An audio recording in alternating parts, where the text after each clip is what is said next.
Ովքեր են եղել անուններ ասա։ Չգիտեմ, բայց B1-ից են կամ B2-ից։ Հա, մեր մոտից են։ Կոնկրետ կհիշես B1-ից էին թե B2-ից։ Ինչ տարբերություն։ Ախպեր նայ, B1-ի 5 հոգով են ծեծում, B2-ի սիրում են 10 հոգով, բան է, էլ գնում են լավ հաց ուտելու, էլի։ Նա հասկանանք էլի։ B2։ Հիմա գնում ենք հետները խոսանք։ B2, ախպեր թե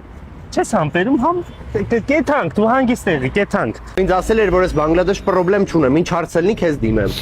Կյանք դեսպանատանը ծանոթ ունեմ Բանգլադեշի, այդ պետություն Բանգլադեշ խառնել ես։ Դեսպանատանը ծանոթ ունեմ, որ ուզենաս գնաս ընդ տուրիստական ինչ-որ վիզա, միսա, ոչ մի կօգնեն։ Գիտեի, որ Բանգլադեշ ռինգո են բացել։ Արա հետները տղեկի ժամը եմ եղել, պետք է գնանք խոսանք, խես բերե ռինգո։ Կյանքս դատա, փորին չեն գնում տփոց ուտելու։ Եմ տփոց ուտելու, դու հետս չես գալի։ Չէ, կյանքս գործեր ունեմ։ Ինձ մեծ բան տվեք, էլի, մեծ սիրուն զալում են, չէ։ Կաֆո այդ տղեն ա զանգում, կամ հետը խոսա էլի։ Ապեր հաց եմ ուտում, ուտելուց անժանոք չեմ խոսամ։ Դու խոսա, կամ ավելի ճիշտ է չեբուրեկից կեր, իրան չեբուրեկը գիտես լավ լավ։